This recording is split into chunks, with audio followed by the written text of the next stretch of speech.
Sejak melompat dari tebing setinggi 400 meter, hidupnya tidak lagi sepenuhnya berada di tangannya sendiri. Anak angsa hitam berpipi putih ini yang baru berusia 3 hari, sedang menghadapi lompatan pertama dalam hidupnya. Tidak ada jalan untuk kembali, tidak ada bantuan, semuanya diserahkan kepada takdir. Karena hanya dengan berhasil mendaratlah ia mendapatkan kesempatan untuk bertahan hidup. Untuk menghindari ancaman predator di daratan, induknya membangun sarang di tebing setinggi 400 meter. Namun, keputusan itu juga membawa tantangan besar bagi kelangsungan hidup anak-anaknya. Tidak ada cukup makanan di atas tebing.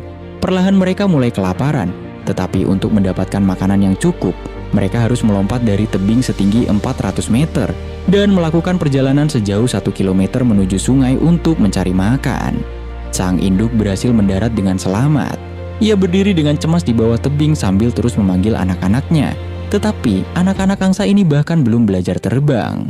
Suara panggilannya juga menarik perhatian burung gagak yang datang menunggu kesempatan untuk menangkap anak angsa yang gagal bertahan hidup sebagai makanan. Anak tertua akhirnya maju lebih dulu. Ia mengumpulkan keberaniannya dan melompat. Angin berembus kencang melewati tubuhnya, menghantam sayapnya yang masih belum memiliki bulu sempurna.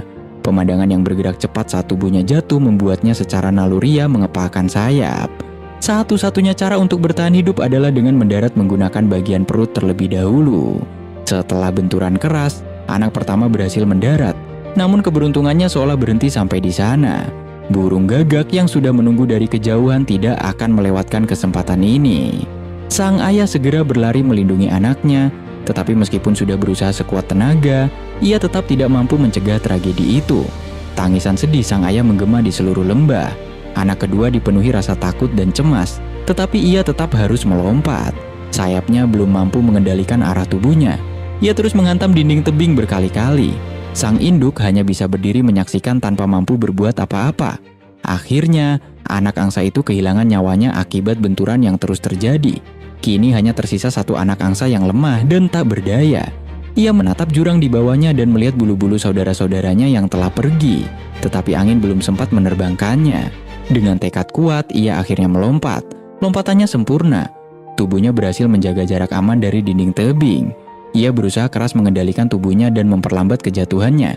Meskipun pada akhirnya ia tetap menghantam bebatuan. Dengan sayap kecilnya yang rapuh, ia berpegangan pada celah-celah batu untuk mengurangi benturan.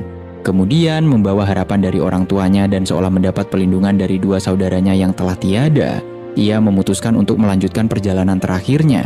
Dengan keberanian dan kecerdasannya, ia akhirnya berhasil mendarat di atas salju.